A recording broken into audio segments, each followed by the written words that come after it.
everybody essentially pays a tax, which is called inflation, in order to try to cover all this money printing going on and retain a value. So put that aside, and Robert Kiyosaki says, look, fiat currency like the dollar is government money. They can just make it up at your expense. Gold and silver, he says, is God's money. It's been around forever. Humans use it as a store of value. Cryptocurrency, in fact, he specifies Bitcoin on purpose, is the people's money. So my understanding of crypto, particularly Bitcoin, and we'll have Miguel chime in on this, is that what it is it creates a mathematical ledger of every transaction ever created on this blockchain. And the blockchain is separated by nodes.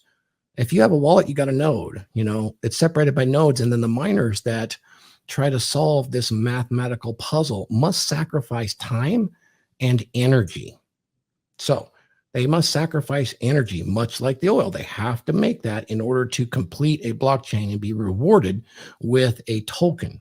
And that token can be used in exchange because it's a store of that essential value that can be traded. And that's what creates, the value for people, is that somebody had to put work into it and energy.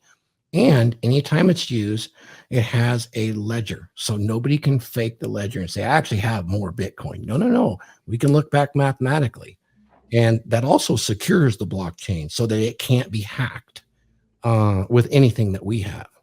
And so that's really interesting. That's Bitcoin description. And we'll ask Miguel when he comes on, because the other one is Ethereum.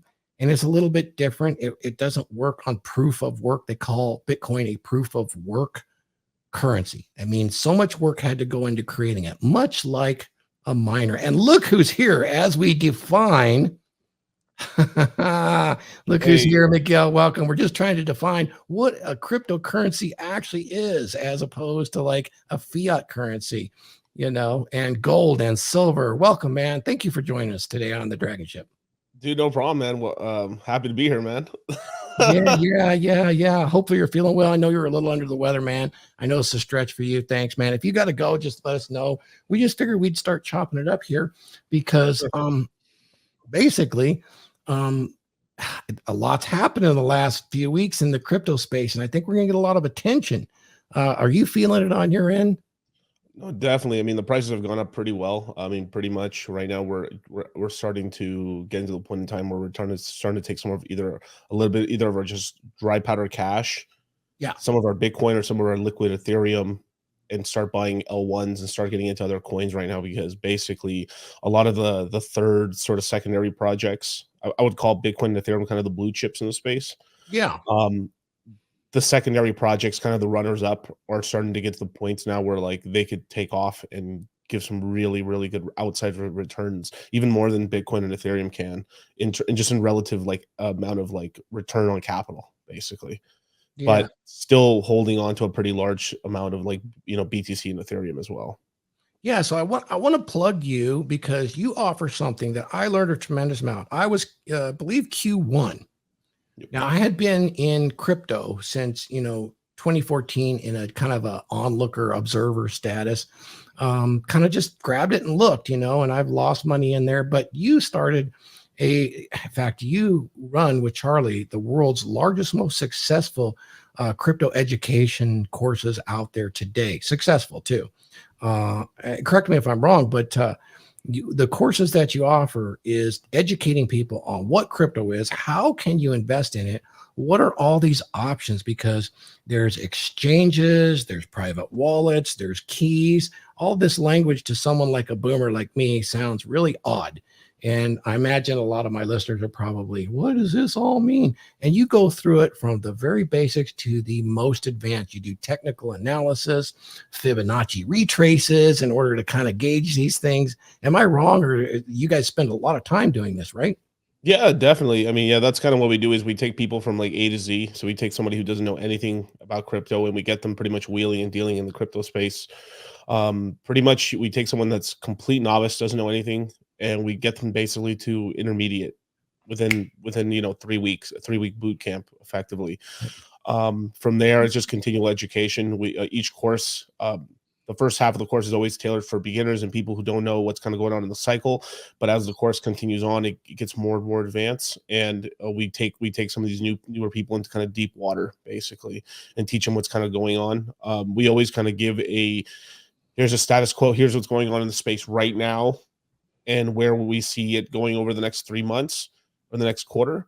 And from there, we kind of go through, technical analysis, fundamental. I'm the FA guy, so I do all the fundamental analysis. Charlie does TA, all the technical analysis. Okay. We do on-chain analytics, which is kind of like the new space in crypto, which is basically, it's kind of basically tracking wallet addresses and see where funds move around, and kind of macro news events, basically. Oh, that's good, because I have questions on all that. And where you had just jumped in, I was describing my understanding of the difference in a cryptocurrency and, and how I understood it. Maybe I can get you to comment on that and see what the other guys think. My understanding was at the level of proof of work is this ledger that shows that the miners have spent energy and time, on a mathematical puzzle in order to be rewarded from this system that is dispersed and distributed basically worldwide. Nobody's in charge of it, right. And that creates value, which can be exchanged. And that the exchanges buy these things and then they sell them outright, and the miners sell them.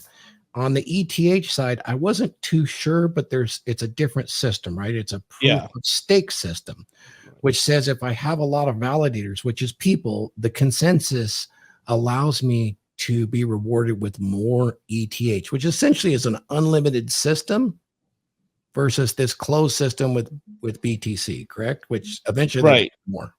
Right. Yeah, they're two different systems. They used to be under the same type of system.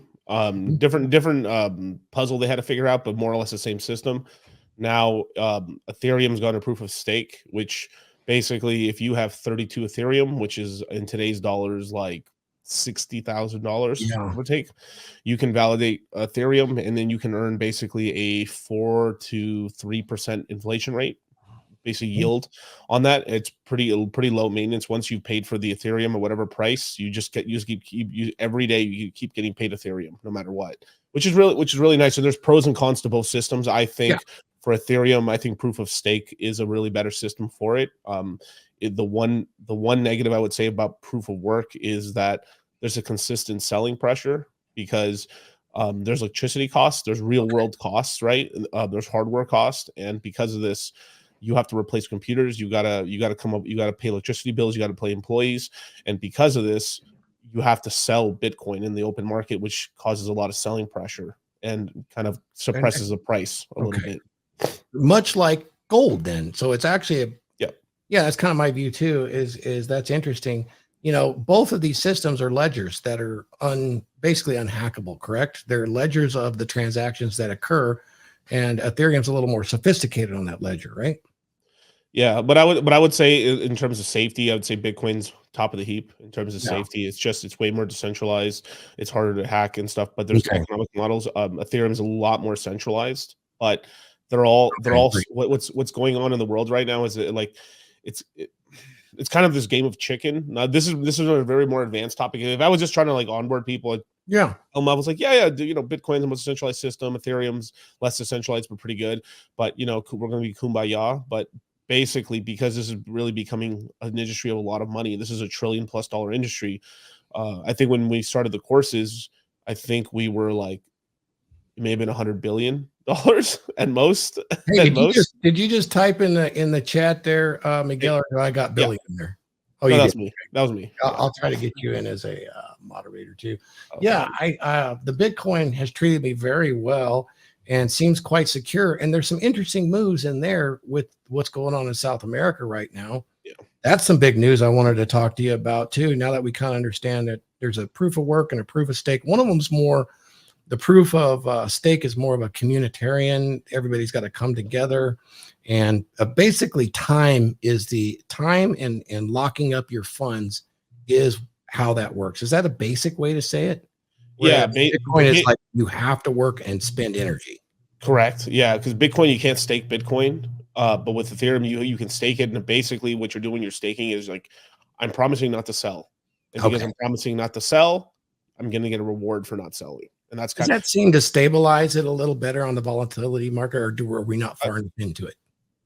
we're not that far into it, but I would say it has stabilized it. But right now, macro wise, Bitcoin's in a better place than Ethereum because we have the Bitcoin spot ETF coming out, which is the fucking biggest news in the world. Because Now, I have that as the second one because an ETF is an exchange traded fund, whereas today I have to go to an exchange, buy a Bitcoin, and then pull it out to actually own it. correct. Now, Which is still the way you should do it, by the way, you guys. Like, don't, but like we're onboarding boomer money. We're onboarding boomer money into the space. right, which they're used to trading mutuals and other ETFs. Is there a difference between a regular ETF that's sold on, say, the S&P 500 right now? Compared to the spot ETF? Yeah. Yeah, well, the spot ETF is a little bit more like a commodities ETF in a way. So it's still an ETF, it's still electronically exchanged, but there's this whole thing where basically the simplest way to explain it, for every share that I buy, there has to be a physical Bitcoin representing it. So if they're selling me shares of 100th of a Bitcoin, so every 100th of a Bitcoin, there has to be that equal amount. It's 100% backed. So if for some reason they could run out and they have to go in the market buy, and this is why people are so excited about it, because there's an active I guess a market player now that's actively buying, and that money is basically coming from the New York Stock Exchange, which is like 401k money. So retirement money is finally going to be able to actually buy this. There is ways you can work it around if you got like a self-directed IRA. It's a lot easier in Canada in order to buy Bitcoin, but it's not that easy in the United States. You can do it, but most people won't bother with it. But most financial advice, I mean, if you ask most financial advisors, I think 25% of all financial advisors own crypto, but none of their clients, they can't recommend it because they have no products that they legally can recommend it to their clients. And that's because of the battle. I'm being very simple here. Help me with my ignorance, but is that the battle between the SEC, where they want to define it as a securities versus a commodity, and that's kind of what's restricted it and caused all the guff? That's what they would say. So, okay, Bitcoin's not a security. Right. Neither is Litecoin. Ethereum is basically not a security as well. But I mean, I have this video I always play on my channel where I literally have the head of the SEC, Gary Gensler, that fucking clown, basically saying, like, he used to teach classes at MIT, and he literally had this whole thing where, like, yeah, the way I look at it, about like 90% of all coins in crypto are not securities at all. the minute that's good. Yeah. Oh yeah, they got him good, man. He was also shilling Algorand and all these other coins in his class and stuff like that. And then the minute he became the head of the SEC, he was like, crypto is bad. This is the witch's money. This is a sin against man. This is against God and the Bible and beer. And his boys at the Federal Reserve, they gave him a deal he couldn't refuse. Right. Oh, that's interesting. So the spot ETF would basically allow a large investment house to grab a pool, correct me if I'm wrong, grab a pool of, say, Bitcoin, which was what we're talking about. And from that pool, they can divide it and sell shares. Yes.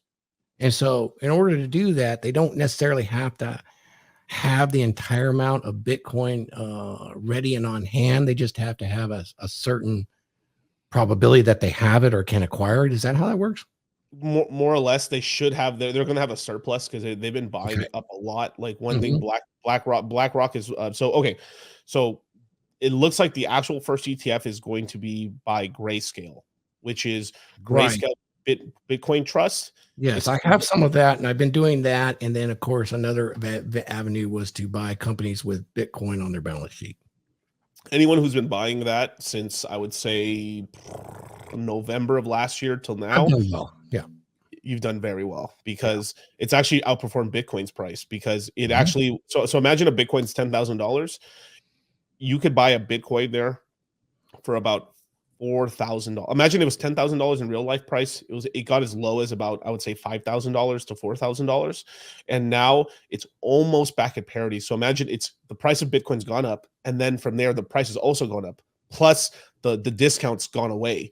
So whatever you bought, you've outperformed Bitcoin's price going up. So it's pretty amazing, because it makes sense for some of these companies to do that and put that on their balance sheet, and then the market pressures drive them down from these panics and things that are going on. But the reality is over any span of time since Bitcoin was put out, and I believe Ethereum and too, it's grown. It's always had performance that's outperformed.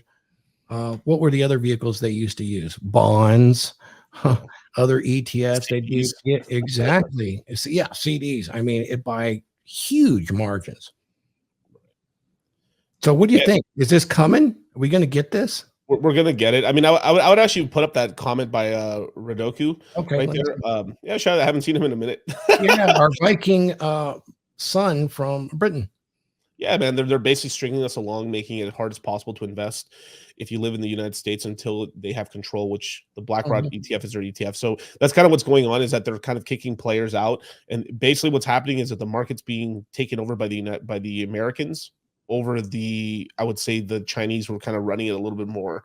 I personally, now this is more conspiracy theory, but there looks to me like there was background kind of military deals done with China to basically get them to get rid of their entire Bitcoin mining sector to the States. And then from there, I mean, it all coincides together. It's kind of weird. Like, oh, look, wow, all these missing like F-35 military plans and stuff for all these things just magically appeared in China. Whoa, how did that, around the same time, China just went and said, hey, you guys, we are going to we think Bitcoin's illegal. We're kicking all Bitcoin miners out of China. And since then we had a spring up of literally like hundreds of companies trying to go public here in the United States, in Marathon and everything, Riot. These companies now, like BlackRock is now owns like of any major, like basically any major stock market version of a Bitcoin mining company.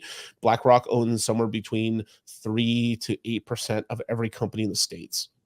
They bought into everything, and the reason they did that is so they can get the lowest price they can for BTC. So they bought into these, they bought into all these companies so they can buy a Bitcoin supply here in the States. And there's been like tons of loans out and stuff like that. Like Peter Thiel is building the biggest, like he's got the biggest solar farm in the I think in the planet, but I think at least in the United States. Yeah. He's got it built out in Texas, and he's basically going to become the biggest Bitcoin miner on the planet in the next couple of years. Now, there's some geothermal things going on too, where they have access to free energy, which changes the game a little bit. El Salvador. Now, El Salvador is interesting because they're working with, or they at least consulted with someone who's been in cryptos from the beginning. And what's his name? I actually know the guy who installed all those. Yeah. And they have made it their legal tender. Yeah. It's all wallets, right? You can't tax it down there. I mean, this El Salvador did a really good move. There's actually starting to be a lot of South American countries are doing really good moves. Obviously, Argentina's. I'm still holding my breath with the whole Argentina thingy. But the thing is, with the Argentina, I mean, they're getting away from the Nazis. Let's just be for real. But like, yeah. But Max Kaiser, right? Right. But with the Argentinians, he's basically said we're going to get rid of our central bank and just go onto dollars. So effectively, this is a U.S. takeover of Argentina. This is of their economic system. So they're basically, this is a U.S. puppet, effectively. Like, interesting. So, no, it is interesting. I looked on there and my memory's refreshed. Max Kaiser. I did catch a clip. He's predicting 3 South American countries are looking to move to Bitcoin for their legal tender, their legal currency. And I guess he was invited with his consulting group, so far as we know. So that's interesting. It looks like there's a high level of interest in crypto right now. It seems to be there's a lot of advantages, and the disadvantages are starting to go away. With the SEC allowing a spot ETF, I think you'll get definitely more boomers. That's got to drive the price up. Should be good for everybody. Oh, it's great for everybody. I mean, I kind of liked it how you did the phrase, like, you know, the negatives are starting to go away. And what's the negatives? The price going down.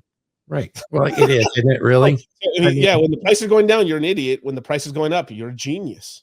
Yeah. You know, so I get a lot of questions on this because we have guys that don't really know about crypto. How do I use it? How could I pull out a card and use this when I want to buy something? You know, so that always seems to be an interesting question that a lot of new people come up with. Yeah, they have cards and stuff like that. So you can go. I used to have a Gemini card, but you basically, there's services you can sign up for where you can buy these cards. I would probably tell you not to, for the most part. You don't want to spend crypto because it's going to be a very costly mistake. So you want to spend it. You want to spend crypto when the prices are higher. So let me tell you when that is. A year from a year and a half from now. That's when. You don't want to spend crypto now unless you have to. Right. Like I know people have to use, BTC to buy stuff or Tether in other places to, to get certain things. That's fine if it's a needed purchase, totally okay. But you should not run your life on crypto. What you should do is earn these filthy fiat dollars, invest what you can into the space, and then use what's ever left over to kind of refund your life and have this asset class essentially appreciate in value in order for you to beat inflation. I mean, over this last, Bitcoin right now from the bottom, right? We this is November of last year. Bitcoin hit $15,500. I literally was on YouTube. So was Charlie. We were screaming top of our lungs. Only like 100 people listening because the prices are down. And we taught our classes. We had like 700 people in there, and we were like, "Hey, come on, you guys! Everyone bought the bottom. They bought it. Today we're almost at 40,000 on BTC, right?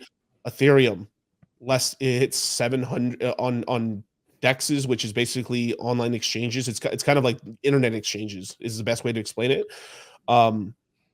Price hit about $700 on regular exchanges like Coinbase and stuff like that. You could have bought it for about $800. And today we're over. I think we're sitting a little above 2,000 right now. Let me look. Yeah, 2,000, almost $2,100. So great.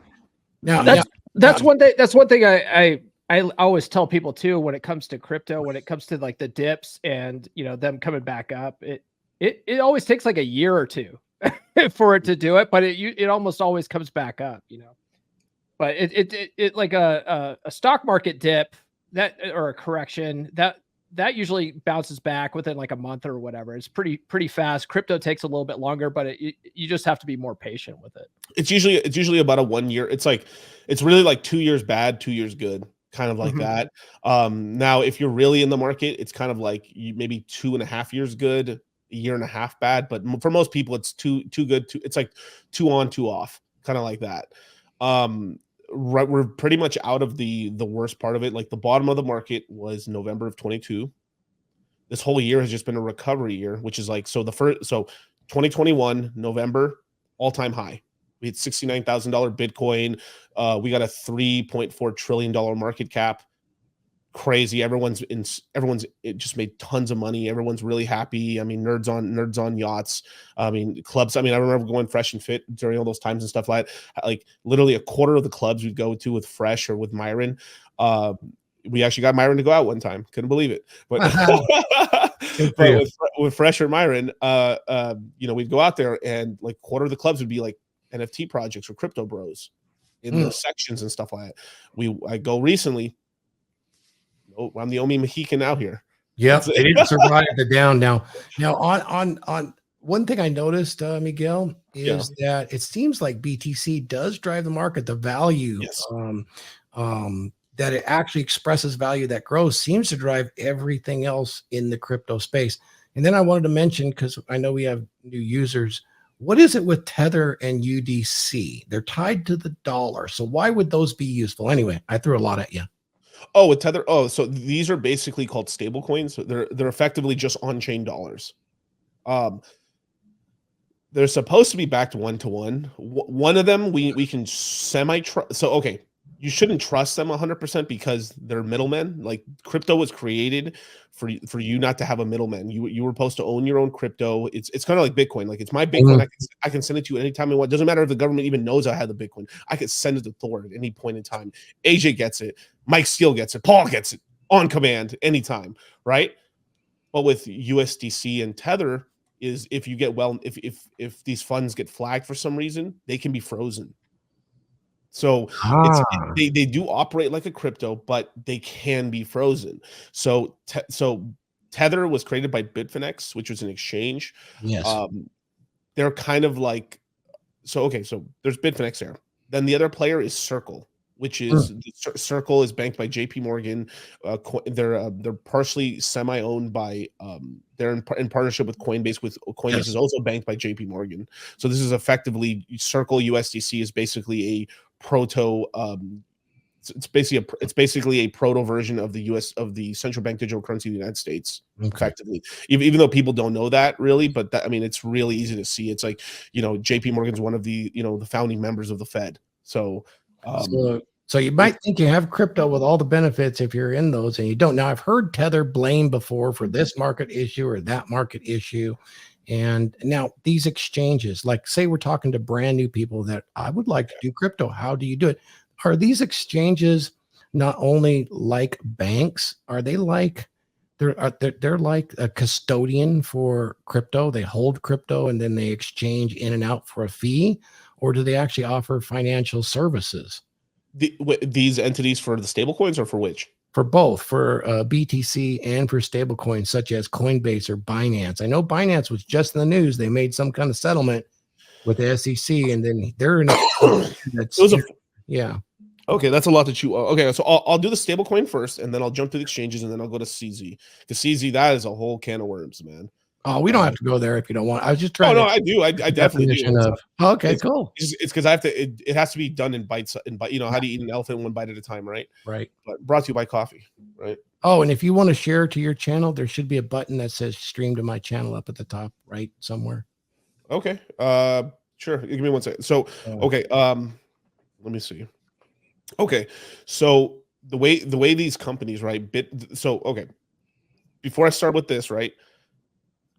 So like you said, if Bitcoin price is going up, the rest of the market goes up, right? It's rising tides lifts all boats, right? Yeah. I know it's not 1980s Reaganomics here and stuff like trickle down economics, but it actually does work like that in crypto. So believe it or not, trickle down economics actually is how crypto works effectively. Now, you'll never get in some of the big guys to really admit that, but that's really how it works because of something called liquidity pools, as well as I went to Bitcoin Miami last year. It's basically the biggest. It's basically I think it's the biggest Bitcoin event of the year. And I went out there, and imagine, like, I'm big in the Hex community, I'm big in the Ethereum community and stuff like that. So I'm in these kind of altcoin communities, and I never had, like, I was there, I went to all these private parties, I met all these influencers. I didn't have one person try to get me to buy Bitcoin, not one person. But damn sure they wanted to talk to me about altcoins and shitcoins. Why is that? Because the way to multiply your Bitcoin is you take your Bitcoin, you make an investment during the cycle, it goes up a lot, you sell it, and then you have more Bitcoin. That's how you get richer in Bitcoin, because it's, Bitcoin's essentially, even though it has inflation, it's almost all the coins are out now. There's really only like less than 2 million coins left to be mined in total. We have 19 million in total supply, 21 million total. The last Bitcoin we mined in like 2156 or something like that. So it's like, we're talking about almost the entire supply is really out right now. We have like 1% inflation rate on Bitcoin. So the way you do it is you make solid investments. This is why, like, me and Charlie have something called the Citadel, which is basically our version of it's like a chat group that we have, and some paid chat group and stuff. We have like almost 400 members in there, and we kind of help people just kind of look at the market. Like, we're basically trying to climb up the social ranking. Like, I think I have like a little picture of it here. Yeah, and if you have the links, drop them in the private chat, and I'll get them all posted. Yeah. It's modeled after the Tower of Babel, basically. Oh, nice. Yeah. So it's this whole thing where, like, the higher you get in the Citadel, the more richer you are, the more you start you're lording over the other classes, basically. You have more economic freedom and stuff like that. And everyone starts off at basically pleb, basically normie, Sure. No crypto at all, until you get to this point where, like, you hit like 10 Bitcoin is really like the point in time where you're pretty high level. You have a high net worth in crypto, and that can be always translated into, it's sort of like finding gold. Gold's always valuable no matter what. So if you find like a treasure full of gold, you can then turn this into the local currency, into a business, and then hopefully through your investments you can put your gold back and even have more gold in the future, right, to pass on to the future generations. That's kind of how it works. And we have like different versions of Citadels when it comes to Ethereum and other coins, right? Like the two safe ones are Bitcoin and Ethereum. Yeah. But the way that works is, we like, these guys are basically, as Bitcoin really goes up in price, eventually these guys in Bitcoin go like, all right, I've made some money in Bitcoin. Let me start spreading my bets here. So I have 100 or 1,000 Bitcoin. I'll make 100 Bitcoin worth of investments. I'm going to invest a Bitcoin here, 10 here, 15 here, 4 here, 2 here. And this starts raising the prices on other cryptos. I And see. same thing on Ethereum. Ethereum is going up in price. Let me put my wealth over here. So there's kind of a trickle down effect where basically the prices start going up and up. Normies kind of like who just come to space, they just buy Bitcoin and Ethereum. The guys who've been we bought the bottoms and we have all these coins. We start spreading our bets and our wealth across these coins. These coins start going up in prices, and then people start speculating and just buying those coins instead of Bitcoin and Ethereum, and prices go up crazy because it's like a lot of money going into little coins. And they shoot up in price. So this is where like you make a 1 Bitcoin investment and it could turn to like 30 Bitcoin in a relatively short amount of time. And this happens a lot in the space. Yeah, but on the other side, you could lose it all too, right? Oh, yeah, exactly. So it does take this. This is kind of what our specialty is, that we help people kind of know what's the lay of the land now, how to do research and stuff, and when to take shots. There's more ones that are like, I don't want to say for sure bets, but there's like very likely that are going to win. But you don't put all your eggs in one basket. You do have very large players. Like we recommend, like if you're brand new to crypto, 50% of your portfolio, doesn't matter what age, Right. If you're brand new to crypto, should be Ethereum and Bitcoin, either all Ethereum or all Bitcoin or a mixture of the two, whichever, we c'est la vie, whatever you like. And the rest of it, you choose kind of like a starting lineup. Maybe you get some Hex Pulse Chain, or you like Solana, you like a little AVAX, a little Fant, whatever you like, kind of tickles your fancy. Meme coins, if you like all Shiba Inu, well, I mean, good luck, hey. But you make these bets, and the cool thing is like, let's just say you choose terribly wrong. You're horrible at picking, just for some godforsaken reason. You're worse than Mad Money, right? The Ethereum Bitcoin side will save your ass in dollars. You could have had more Bitcoin and Ethereum, but the Ethereum and Bitcoin will literally go up so many times in multiples that it will cover all the losses of dollars that you made on this side of the portfolio, that you're okay. You still won. Wow. So it's kind of like you have this kind of free side to bet on. Yeah. So it's like you go to the casino, you're going to win on this side no matter what. Now you have this. Now you can free bet on this side, and if you hit anything good, especially if you have time in the market and not time the market. Now, on these altcoins, I mean, didn't we have one called Dogecoin, which is essentially a meme that somebody made up as a joke? Is that correct? Yeah, it's the oldest. I would say it's the oldest meme coin. It's based off of Litecoin. And there's Litecoin's the original. Litecoin's the original altcoin in crypto. Right. So before Litecoin, I think it was like 2013. Yeah. People would make coins besides Bitcoin, and they would just fail. There was never a coin that could ever survive. So you had coins die. Launch coin, dark coin, world coin, color coin, 000. When we talked about these tokens, they essentially represent like projects they're raising money for to support a network or a service, like a financial contract. Or is that how you define it? Well, you can't say it like that, but I mean, here's the thing: is like basically like, because there's no protect. So in the normal world, you could start a company and be fine. Like, hey, I'm just my friends and family or my network kind of invested with me, and we decided to make just construction company or a landscape company, or I decided to make this, or I'm making a tech company. My mom and dad gave me money, and then so did my neighbors and stuff. Totally legal, above board. In crypto, that's bad. How dare you, Mike Steele, try to get out of the gutter? And fucking dare you? Like, how dare you, AJ, try to like crawl out of the fucking out of the void, like trying to make a fortune for yourself. How this is in America? Hey man, I work in the data center industry. I'm making money off this no matter what. Yeah, I think we should start our own, and we'll call it Testicle Coin. Just big old waves. Testicle Coin. Big old waves. But basically, that's kind of what was going on. Is that so you have in a way, like the easiest way to explain a lot of stuff is basically like, hey, this coin's like either this. Let's just say I have money already, I can just launch a coin and it's launched. Cool, right? No problem.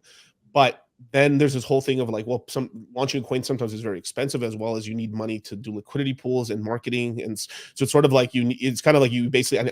Most startups, when they raise money, they're raising money to run it at a high capacity for 2 years. That's usually the burn rate. So it's like, if I crowdsource $5 million, I'm basically going to spend this $5 million in 2 years to try to make this thing work. And if it doesn't work, it fails. Oh well, it's dead, basically, right? So some people do like basically illegal IPOs effectively. It shouldn't be like that. You should be allowed to do this. It's like, if you're a willing participant, like, hey, hey, I'm starting this. I hope we're going to make it work, but it doesn't work. Sorry, but like we tried. Hey, that's cool. But so what we've had to do in the cryptocurrency industry, we've had to innovate and kind of find workarounds to do these sort of things in order to like allow this funding to hit, because people have Ethereum, like we have these Chuck E. Cheese tokens, we have these Bitcoin, Ethereum, Tether, USDC, we have these coins, this wealth in the system, and we sometimes want to spread our bets and like, let's take a shot. I think this is a great idea. I think this could be a new network that can help crypto out. And this is why, when this was finally figured out in like, I would say 2019, 2020, 2020, you had the birth of DeFi. So before 2018, all you really could do with crypto is send it, receive it, put it in a wallet. Yep. That's it. There's nothing else you can do with crypto. Now, that's still incredible. So we figured out a way where I can send you money. It can't be duplicated. Like the Bitcoin thing, it works. Incredible store of value. You know, it demisable. It can be split into millions of little pieces. I can send you a Satoshi. It all works. Yeah. But I can't stake it. I can't do anything. There's nothing on it. It all has to either I send it to you, or I have to use a centralized entity like Coinbase to trade it. So shit. So what happened or you have to find a buyer. We have to find a buyer. OTC, exactly. Right. OTC deal. And they made sure and they shut that down, because there used to be a site called what's it called? Where you could find buyers and sellers. Yeah, you could buy. I think it's like, what's it, not BTC Underground, OTC Bitcoin or some of the markets. You can still find it outside the United States, but in the States it's like it's super dead. It's all gone. Yeah. Everybody that's playing in this place right now with exchanges, they don't want that. That's their business. That's their business model. So basically, what happened there is the industry started saying, "Hey, we want to build these things out." This is why Ethereum was created. Ethereum kind of was like the first kind of I would say kind of IPO effectively that really took off. It launched at like 50 cents. It's at $2,000 today. And people got very wealthy off of that. People started investing into Binance, into all these other places. And what they started doing is, once the bear market started, well, hey, the bear market's over. Let's start taking shots on new companies and new things. Uniswap was created, so you can now like swap on the internet. So I don't even need Coinbase anymore. Like most of the transactions I do, like 99% of the transactions I do are done on a DEX. Whether on Ethereum or on Pulse Chain or on Phantom or on AVAX or on Explain Solana. what those networks are. Say that again. Can you explain what those networks are? Yeah, sure. So Pulse Chain is the L1, which is basically, it's our version of Ethereum or the Hex community. It's basically Hex, Pulse Chain, PulseX, which is our DEX, and effectively PHEX, which is a secondary version of Hex on Pulse Chain. So it's basically, we created like the Hex community created their own ecosystem for themselves, because Ethereum was just being they weren't cutting us breaks or something, weren't helping us out. So fuck it, we're gonna make our own sandcastle. So you want to trade, you want to find sellers, you want to buy buyers, you want financial services. So really, you need your own network that allows for this on the blockchain, right? Yeah. And there's all kinds of networks too. Like there's the Solana network, which is a little more VC backed. Solana Beach. This is California based chain. We're hearing a lot about that right now because they've had a big rise, right? Oh yeah. Like the $13 all time low this cycle for this last year. It's today at maybe $60 right now. Let me look. It is currently at $60. What is that? A 10x? No. It's like a 4.5, maybe 5x. Okay. Still incredibly well, because look at everything. Even Ethereum's only at like a 2.5, 2.2, 2.5x. Right. So it's outperformed Ethereum. It's outperformed a lot of these other coins. But you have something like AVAX, $9 all time low.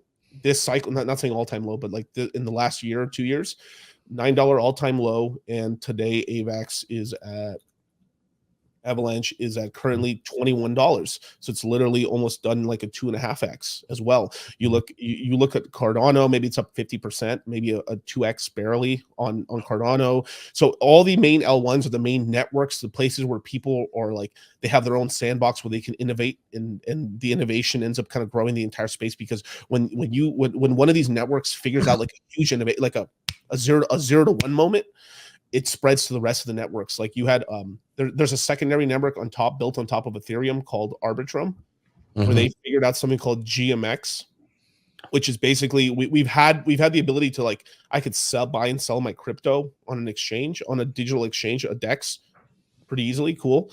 But the trading, people want to trade as well. People want to speculate, but you've never really been able to do that on exchanges. So GMX allows you to leverage trade. Ah, okay. So we're talking about margin and exactly. Yeah. So you basically can borrow money to make bets on where these are going. Correct. Right? But in decentralized fashion, and it's worked out pretty well. And now that's being spread across all of crypto. Now most L1s now have so you now have a place to exchange, and now you have a place to leverage trade. Now, so the fees have gone down then? Yeah. Say it again. The fees? Oh, the fees have gone down, way down. Unless you're on Ethereum, but even Ethereum right now, the fees are still relatively cheap. Like I think it cost me $5 or $4 to do a transaction. If I'm doing something a little more advanced, might be $14. But later on, it's going to be hundreds of dollars because the price will go up and the more people are using the network. But on Solana, on Pulse Chain, it's basically free. It costs me nothing. Like I've done thousands of transactions, and I don't think I've spent $1. Man, I could spend all day talking, but I want to go ahead and open it up to everybody in here. But I did please, want to touch on two things. I wanted to get your opinion on what Web3 is going to do to this industry, and talk a little bit about is it Abu Dhabi, Qatar? One of those is really, there's a lot of noise coming out about Bitcoin in the Middle East or out of the Dubai maybe. Dubai's the big one, but Abu Dhabi, all of them. All of them. They're becoming the Bitcoin the crypto. I shouldn't say Bitcoin, crypto meccas. And then Web3. What do you know about that, and how's that going to impact? You know anything about Web3? Yeah. I mean, Web3 is it's basically developing on cryptocurrencies, basically, or cryptocurrency networks, decentralized networks. So decentralized, right? Decentralized networks. So Pulse Chain is Web3. Solana's Web3, even though people they fight in the original Web3, everything is basically Ethereum. So Ethereum creating an Aave, a place to borrow and lend, creating a Uniswap, a place to swap your coins, synthetics, derivatives. It's all these platforms. That's all Web3. So basically, it's the application layer built on top of cryptocurrencies. Cryptocurrencies just allow you to basically send your value or send your coins to each other in a decentralized fashion. Web3 is basically building on what else can we build on top of these decentralized networks that allows us to do commerce basically, and just do regular human Ponzi's basically. Man, I want to see what the actual markets outside of crypto do when the spot ETF for Bitcoin with BlackRock launches. Or you said it's probably going to be Grayscale, which I have as the trust right now. Legally conversion. So you're going to get a conversion, and you're going to be up on money just off the rip. Just whatever you have, instantly it'll go to 1-to-1. I wonder how it's going to affect the rest of the markets, because now you will have a commodity that it's volatile, but it's better than just about everything out there over time right now. And that'll be really interesting to watch. And of course, let me just throw out the disclaimer. None of this is financial advice. We are chopping it up. It's tongue in cheek, and we're having some damn fun. I want to open this up to everybody. Almost an hour into this, we finally put out the disclaimer. Sorry about that, Miguel. Let's go ahead and let the guys ask questions and shoot it up. And I'm probably hogging it. I'm very sorry. I had so many for you, but we are friends. So thank you for coming on. Trust me, I can do this all day, dude. Like literally, I rarely get stumped on any of this stuff. So go ahead, shoot. I got a question, Miguel. First of all, you didn't call me like you said you would. When? You texted me. You're like, "Hey, you up?" I'm like, "Yeah," and you're like, "All right, I'll call you in an hour." Oh, I must have forgot then. My bad. My bad. Oh, right, yeah. Oh, dude, I just got. I mean, I'll explain to you off record. Sure. I'll tell you what happened. Yeah. All right, cool. You had margin calls to do. I'm no letter trading here. Okay. My biggest question, Miguel, because I'm very ignorant to all this, is when I convert from crypto, whatever kind it is, back into fiat, do I pay taxes on any profit? Good question. Yeah. Are you in the States? Yes. Yeah, you will. You will. Now it depends on where you bought it. If you just bought it and you sold it or something like that, then you're the same price. You pay no taxes really, or very small amounts. But if you're heavily in gains, let's just say you made multiples in the capital, you will pay. You will pay short-term or long-term capital gains. Mm-hmm. Now, I'm not a legal tax consultant, not a tax attorney, not nothing. But like just how it generally works is, let's just say you've doubled your money in the last year, and then you've sold it off because you just want to buy something or you just need the cash. You will not pay taxes on the original amount, but anything over the original amount, you will pay taxes on that depending on your tax bracket and where you live in the states and stuff like that. That's why I usually recommend you live either in Nevada, Texas, Florida, in the states, zero income tax, or zero state tax, I should say. I'm sorry. And that'll at least lower your, I mean, it's a literally like a 40% reduction in taxes off just living in the state. Huge, right?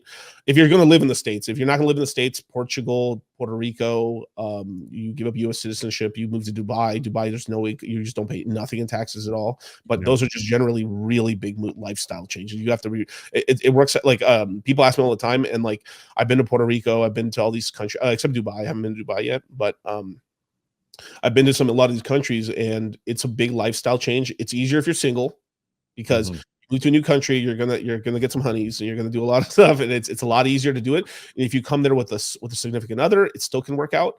But if you have kids, that's where things get kind of squirrely, basically. Okay. And as well as like I've had some friends of mine and some kind of like compatriots of mine who've been in the space for a long time. These are very big whales that were basically moved into Puerto Rico same time as, I would say, not Mike Kaiser, but as what's his name? Peter Schiff. Peter Schiff, yeah, same time as Peter Schiff, and they fucking have left. They're like, I'm sick of this shit, and like they moved to Puerto Rico, and they're like, I just can't, like, it just sucks because you know, if you're older, it can work out, and so it just depends on what you're trying to do. But they were trying to work and stream from there, and they were having tons of technical issues. They lived in very expensive Dorado Beach and area and stuff, very expensive. That's the expensive areas and stuff in Puerto Rico, where like you're near like the Four Seasons and everything like that, and still the internet would sometimes go out, and if there's a storm, it's just shitty and stuff like that. So usually the way it works out, if you move down to the States, there's 3-year contracts. So if you move there and you decide on year 2, you know what, I just can't do this anymore, you have to pay back taxes on all the money. So a lot of these guys I've talked to quite a lot of people where they're just waiting for their 3rd year to be over, and they're hopping back to the stateside. And probably going to Florida and stuff like that. So you've got to really be sure you want to do these moves and stuff for the tax reasons. But yeah, that usually, that's why I said don't spend just keep your crypto there. After a full year, you have short-term capital gains, so you're going to pay like 15% in gains, which isn't that bad. You know, if you make a multiple on the capital, let's just say $100,000, you get like a 3x on it. You're $300,000 or $200,000 in profits. On the short term, you'll pay 30 grand on you'll pay $30,000 on 200 grand. Still pretty big W, basically. Okay. Yeah. And I am in Vegas. So well, good for you. There we go, brother. We'll get some craps. Mike, let me jump in here real quick and do some quick housekeeping. Let's see here. I'm going to swap this over, and I'm going to chat with the crowd. Guys, realize that this is completely crowdfunded. This is what we do on Saturdays. Toss in a super chat if you want to ask a question. I will throw one question out that was very poignant from the chat, but if you want to ask further questions of Miguel, we don't get him off in here, throw in a super chat. Remember, we are at broadcast depth, and we're streaming our pirate signal to multiple channels. It's going to be Come On Man Pod. Please subscribe and like. Also RP Thor, please subscribe and like. And both of those are available to super chat. So definitely take a look at that. Let me get back to our screen, and I'm going to ask that question. This will be the last one before we do any super chats. So Pitney Jules asks, Miguel, BlackRock's BTC ETF looks like it's about to cross the finish line. Do you think an ETH ETF will follow suit? And if so, how long do you think it will take before we see one listed on the New York Stock Exchange? It's a little bit of speculation there. Let's see what you think. Middle of 2025. It will happen. It'll happen. Yeah. So that's the big thing. So like from now until middle of summer of next year, we're in Bitcoin town. We have the Bitcoin ETF, the like just the news of like, oh crap, the Bitcoin ETF is going to happen. Cool. That's huge. Then there's a secondary thing. There's something called the Bitcoin halving. That's happening anywhere between early March to late April is the next Bitcoin halving. So you have like these two bullets in the chamber for Bitcoin. So in the macro wise, right, like Bitcoin's going to be relatively stronger than Ethereum and a lot of these altcoins. But the higher the Bitcoin price, Ethereum will be dragged up, and so will all the altcoins, and then people will start to speculate. I mean, can you describe what that halving is and when it occurs, and that's what drives value as well? Yeah. So every 40. So okay. So every 4 years, you have something called the halving, which is basically every 10 minutes. When Bitcoin originally launched, every 10 minutes you would have 50 Bitcoin get printed out of the mining algorithm, like we had talked about earlier. Yeah. And these 50 Bitcoins will then, so you have very high inflation rate, basically 100% inflation rate initially, because the first 50 were created, then the next 50, then you have 25, pretty annualized a pretty high inflation rate until you got these millions of Bitcoins out over time, every 10 minutes. Now I think we're below 6. I think we're below 6 Bitcoin. I think we might be 3 Bitcoin right now, if I remember correctly. I just have to look at the inflation rate right now, but every 4 years the amount of Bitcoin gets cut in half. So it was 50 4 years later, 25, then after that 12.5, after that 6.25, after that 3.12, after that 1 point, it's like it's going to be like that. So effectively it's been a couple cycles of that. Usually every Bitcoin halving is kind of like where a couple months after the Bitcoin halving, we're off into a full-fledged bull market. So and does that double the amount of work that must be performed to be rewarded with a token for solving the hash rate? Sort of. It basically in a way, yes, because you're basically working twice as hard for less reward. Okay. Now, usually that coincides with Bitcoin's price going up, so it kind of evens out, sort of, but it still ends up being it's more competition. So right now it's a mad scramble to get as much of the Bitcoin as you possibly can, and then this halving, we'll have a steady state of Bitcoin coming out every 10 minutes. But these are the big events that people can talk about. So it's all about news coverage. So Bitcoin halving coming up, Bitcoin ETF happen. So you have a bunch of these little news events for Bitcoin. What happens is once this kind of happens, we get a little dip sometime in late summer, maybe early August or something like that, depending on where the dip is in the cycle. Then it'll go over to, whoa, Ethereum ETF. When's Ethereum ETF? When's the Ethereum ETF going to happen? And this is when the Ethereum starts doing very well for itself and stuff. This is why I've got very high price targets for Ethereum. This is speculation, of course, but my worst case on Ethereum is $8,000, more than likely. Yeah. So currently we're at 2,000. Let's just call it $2,100. My worst case price target for Ethereum is $8,000. We're probably going to see 12 to 14,000 this cycle by 2025. It could go, if we have a really gangbuster cycle, we can go as high as 24 to 27,000 on Ethereum. So that's very crazy prices. That would kind of level things out. I mean, as you start to enter into more of a bearish stance with Bitcoin, boom, ETH is right there, ready to go. Doesn't mean Bitcoin doesn't keep going higher. It keeps. It's just the major news stuff is more like Ethereum focused towards like late 24, early 25. It's Ethereum focus at that point, but Bitcoin's still rocking and rolling because they got all this ETF money. They got all this boomer money coming in space, and this drives up the Bitcoin price, which just shoots everything else. And we go into mania. And, I think this time around, like I have a personal. This is something I call cycles theory. This is my personal take on what happens in crypto. Is that we are. So one cycle is 4 years. That's usually a crypto cycle. You know how we said 2 years on, 2 years off, that sort of thing.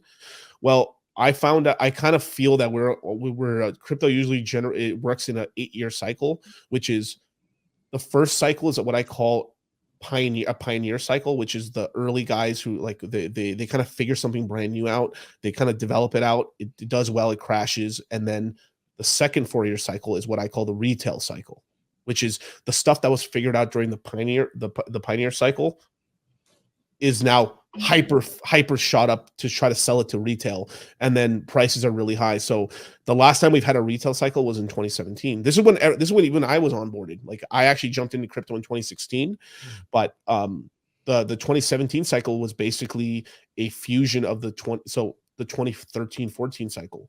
Are we going to have true price discovery now? Well, I mean, we're gonna find out. I mean, we're gonna find out. I mean,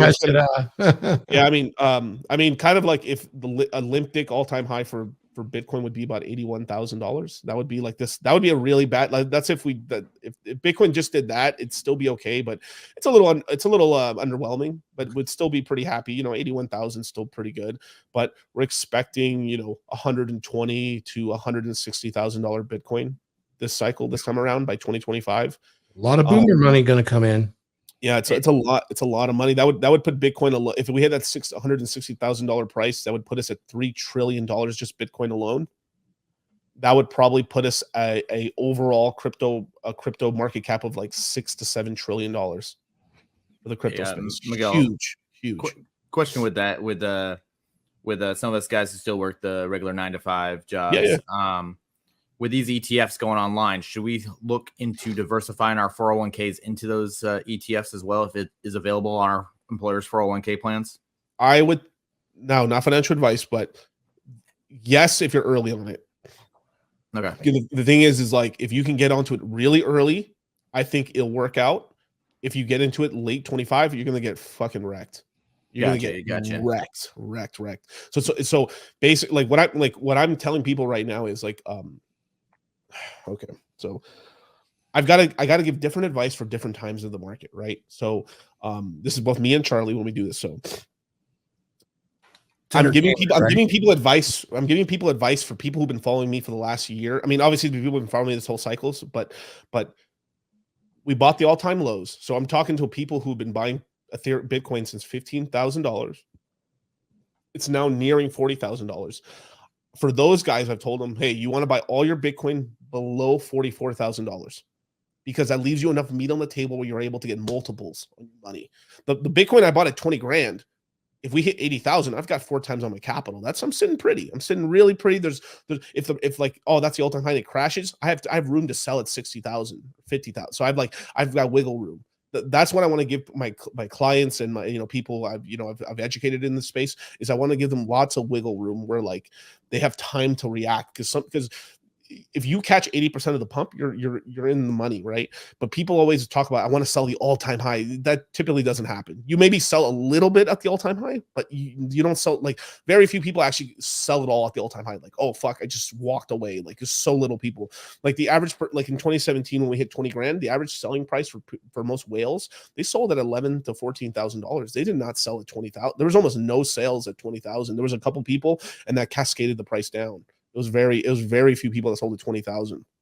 So, it's almost impossible to perfectly time the market. Yeah, on the top end. On the low end, to tell you the truth, the bottoms are very easy.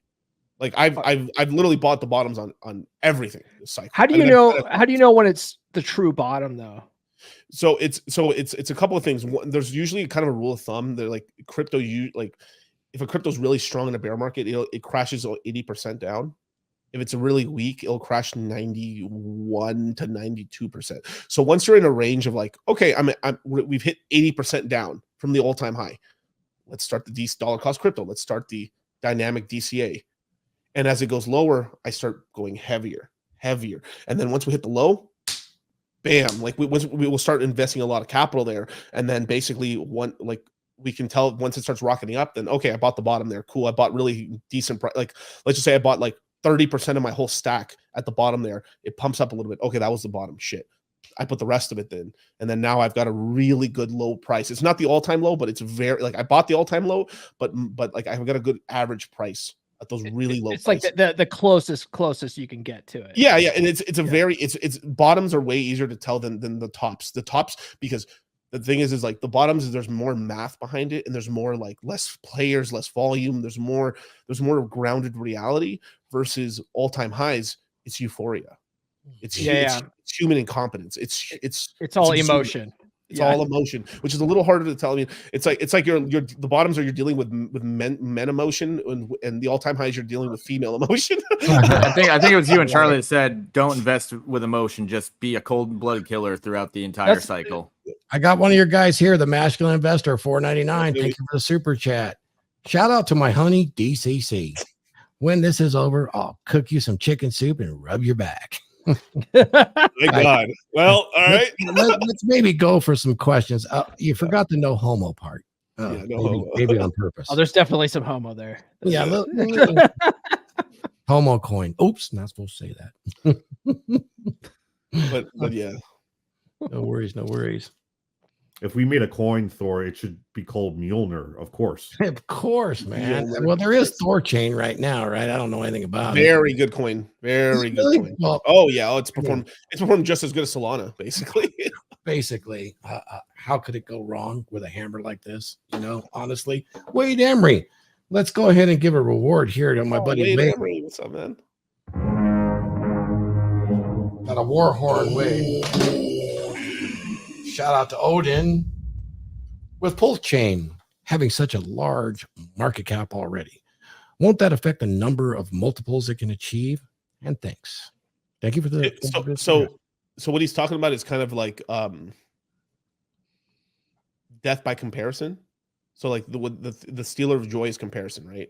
So yes, but there is this whole thing. So market cap's it's a vanity metric. So it basically, all market cap is the price of your token times the amount of tokens you have, the total vote, and that gives you the total market cap of a coin, right? It's just simple. Like this is the price of the stock and how many stocks in total market cap. Okay, cool, right? It's a vanity metric. It's important, but it for a lot of coins, there's rules to it. Like one part of it, it's like there's coins that have a huge market cap, but only 10% of the supply is even circulating. Other ones, all the coins are out.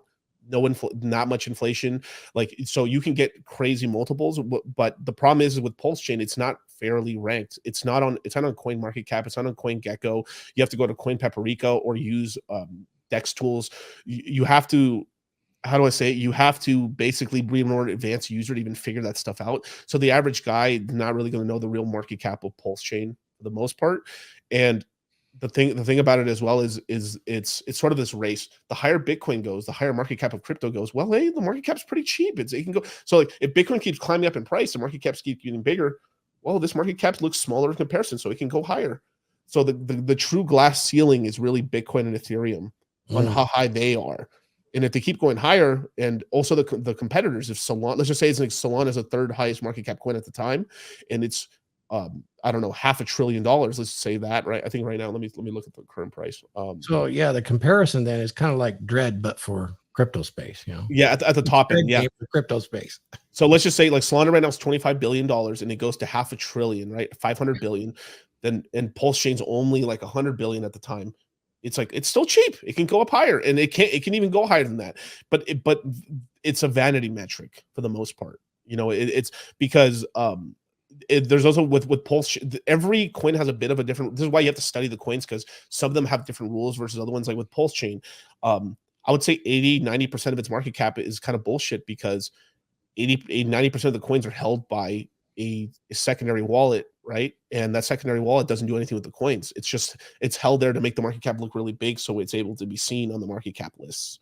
The real supply of Pulse Chain is really divided by 90%, and that's the real market cap. That's the real supply of tokens. Like there's a website here called pulseburn.com. I don't know if I can share my screen. I'll show it to you.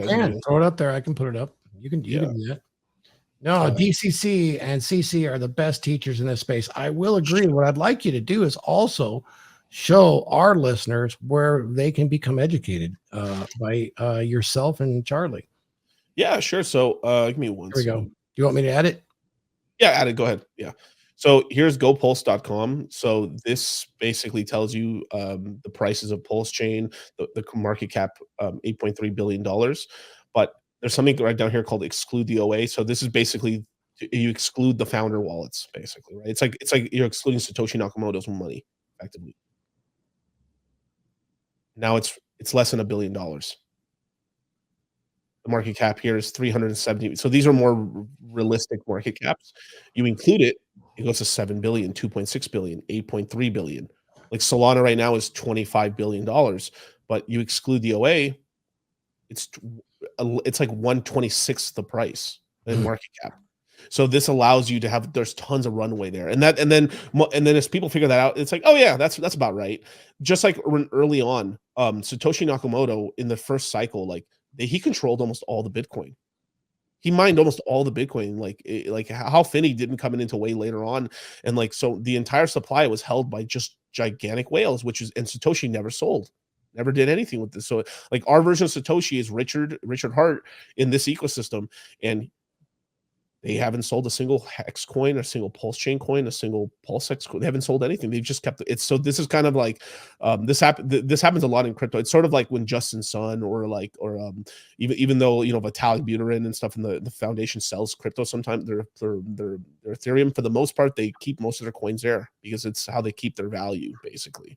So the coins are relatively pretty cheap. You have a sub $1 billion market cap coin that would put it. Let me go to here, right?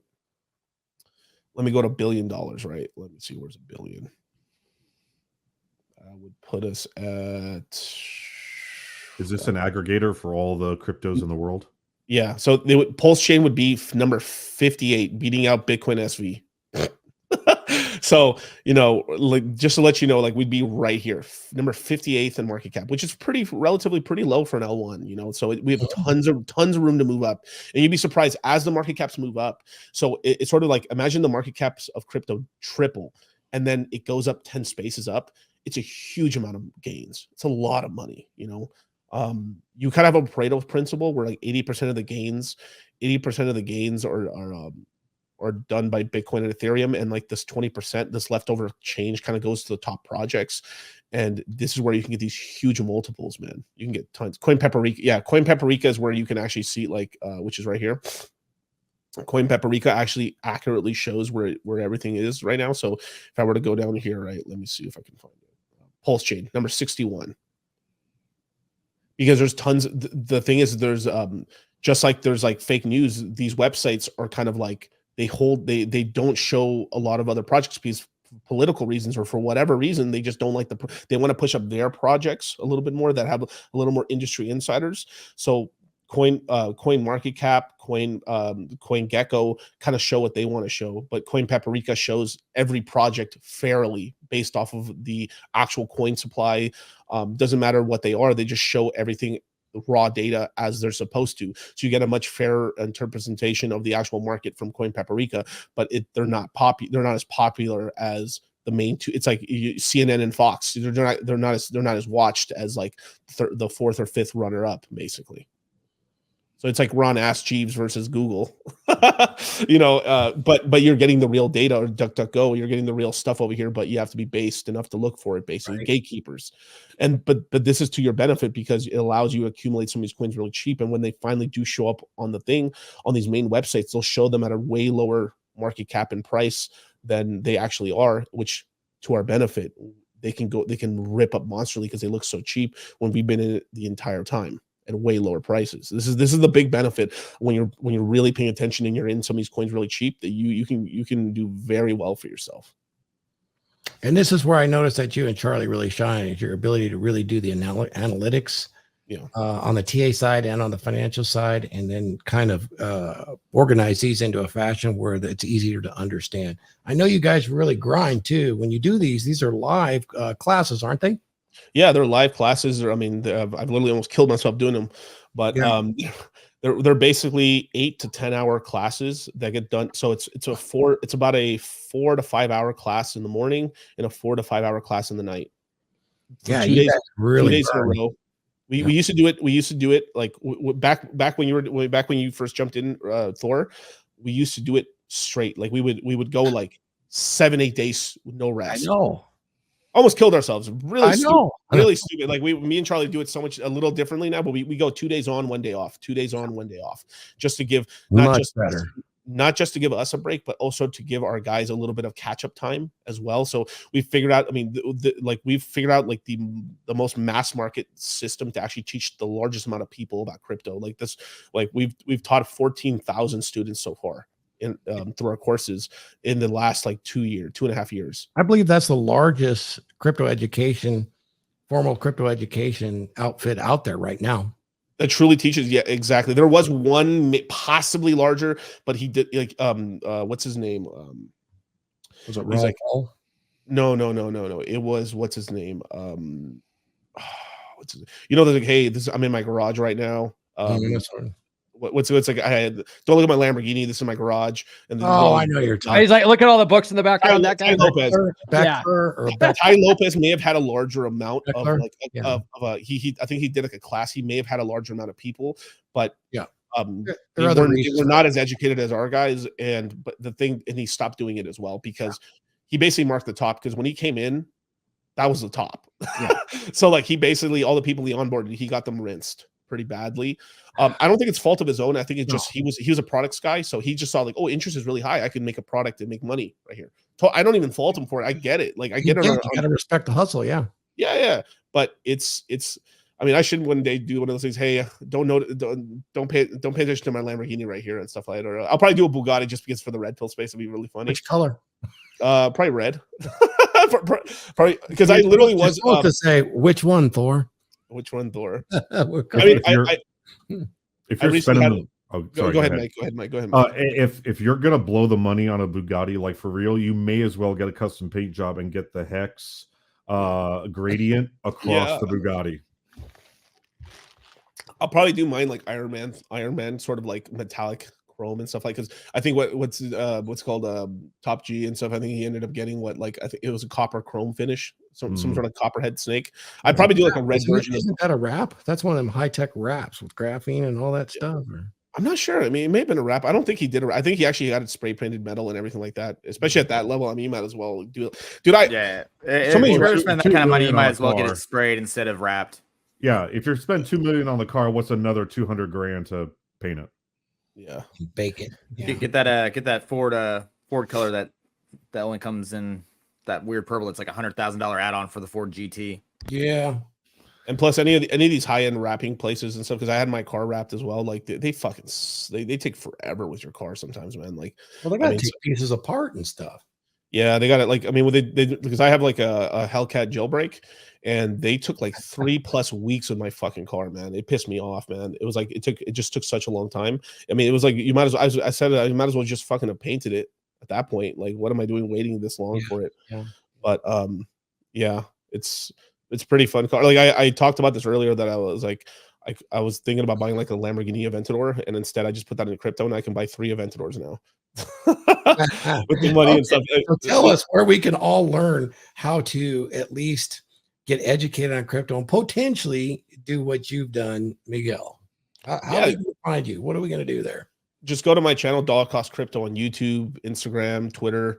But I would say to start off, because we don't have a crypto course right now, I'd probably say something like the Citadel, which is right there, in the chat and stuff. The Citadel, it's just our group where we kind of teach guys up. It's like $98 a month, and we answer all questions. And every month you're in there, you get like a $50 discount to the crypto mindset course.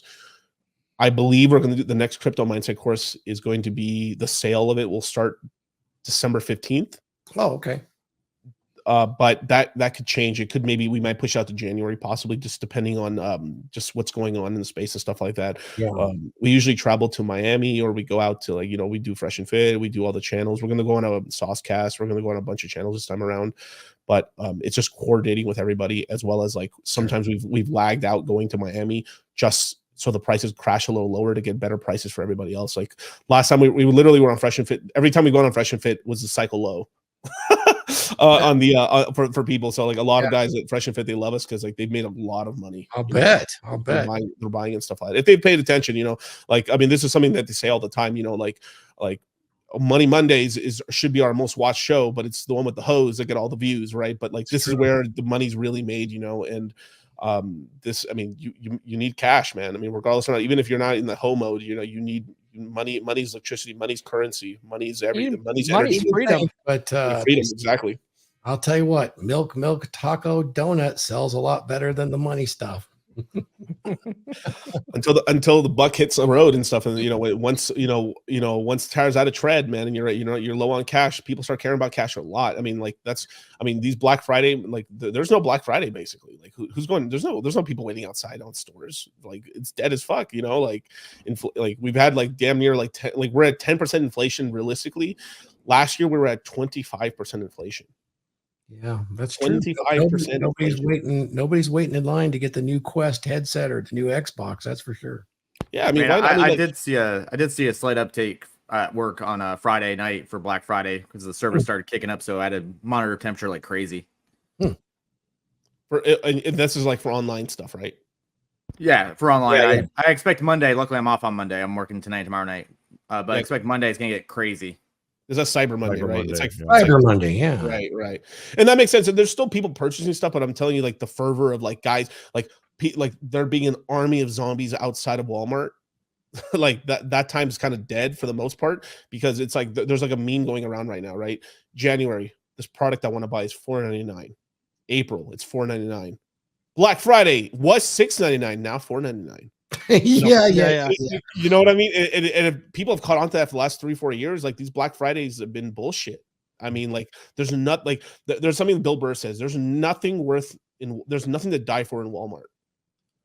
That's true. You know what I mean? There's really nothing like what, and this is what happens as you become older as well, is like you can basically buy anything you really want. I mean, really, maybe when you're like 21 or like a young man, there might be something you want to like you wait in line for. But as you get older, especially when you get into your late 20s, early 30s and stuff, like you basically have everything. And there's like a certain amount of like, you have every TV you want. Basically, you have the Xbox.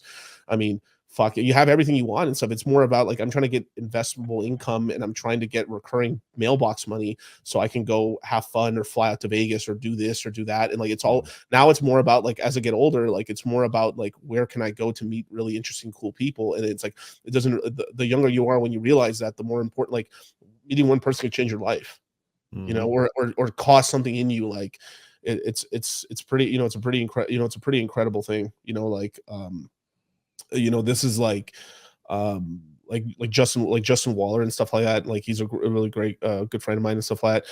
He was invited. Like imagine this and stuff like that. If you're a young cat and so he invited you to live with him and stuff like that, like how much your life would change. Like cause you'd be around. Like it's like imagine like you got invited to like be at, not a content house, but imagine if you're overweight and you got invited out to live in a bodybuilder like mansion and stuff like that where everyone's working out, you'd get fucking jacked. Or you're around a bunch of like the people you're closest with affect you, and you're around a bunch of multimillionaires, you're probably going to make millions of dollars or at least hundreds of thousands of dollars. You're going to change your financial position insanely because everyone's talking about the business and stuff. Like when I'm around Sterling and stuff, Sterling is like a super intelligent man, like very smart man. Like I know he talks, he's in the porn industry, he does all this stuff, but he's got his online business stuff. He's got a double degree. I know his major one was in chemical engineering. He's no dummy, Yeah, he's a good friend of mine too for many years now. He's an actual scientist. When you tune into his stuff for science, that's why you do it. It's exactly. You don't do it for the pictures, you do it for the articles. You do it for the science. Yeah. Paul, I mean, what Miguel just said is right up your wheelhouse. That's law of attraction shit. Mm-hmm. It really is. Yeah, it really is. It comes down to mindset, at the end of the day. Guys, I want to make sure everybody gets their questions around crypto answered. If not, we can do roundtable and plug our shit and have the rest of the Saturday to us. But I want to truly thank Miguel for, lowering himself to jump on the dragon ship. Okay, for a nice voyage. Fuck out of here with that bullshit, bro. Just slumming it with us. So Thor, I'm going to repost this video. So here's the thing: is like I didn't start at the beginning.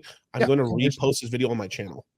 Oh yeah, go ahead and do that. Yeah, absolutely. I didn't have the share button, but yeah, you did come in late, so no worries. Yeah, so I'm going to repost it on my channel. I'll make sure I link all your guys' channels and stuff like that, and I'll have you on my stuff. Sure. And then you got the thumbnail. If you want to remod it, you can do that too.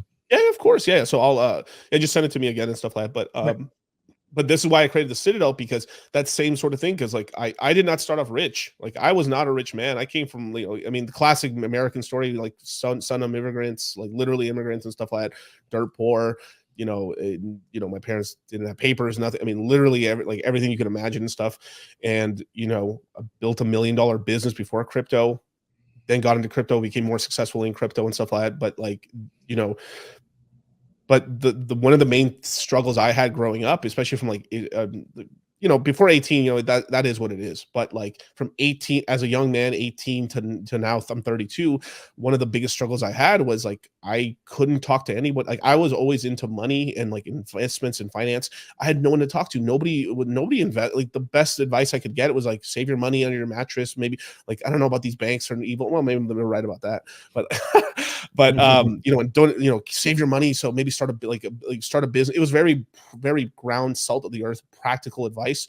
But there was nowhere for me to park capital to get multiples on my money and stuff like that.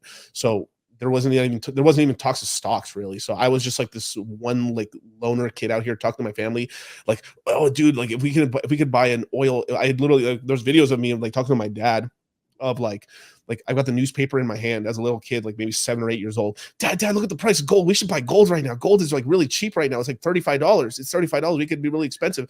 And then later on, it was like I was talking to my father or my dad's workers, and going like, dude, it's $1,000. Remember it was $35? Like we could buy. Is there a way we could buy oil? Like oil, like the imagination of a kid, because you know no bounds. It's like why can't we buy oil rigs?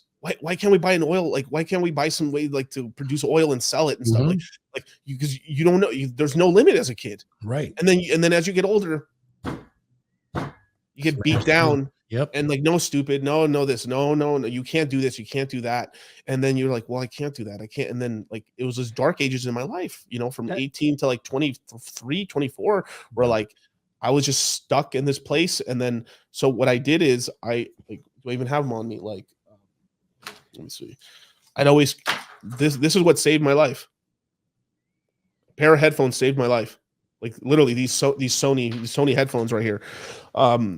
Since I couldn't find anything, so I was like, well, what do I do? I was started listening to podcasts early. I mean, I remember I think I listened to the 4th or 5th episode of Joe Rogan, mowing lawns, literally on this thing right here. And that's how expanded my mind, because I couldn't nobody around me. Everyone was just basically a zombie. Like didn't want to like improve their lives. So what I did is I made online friends, and with podcasts and YouTube channels and stuff like that through like I don't know, you guys probably know someone like Chris Jones from Physiques of Greatness and stuff, the Hodge twins. Like I saw the entire birth of the bodybuilding YouTube scene, Matt Olgus and all these guys. And then from there, since I saw how that worked out, I was able to figure out the investment side, because that came out from like Tim Ferriss and stuff from the blog space, came into podcasting, the 4-Hour Work Week guys, and then followed all these guys.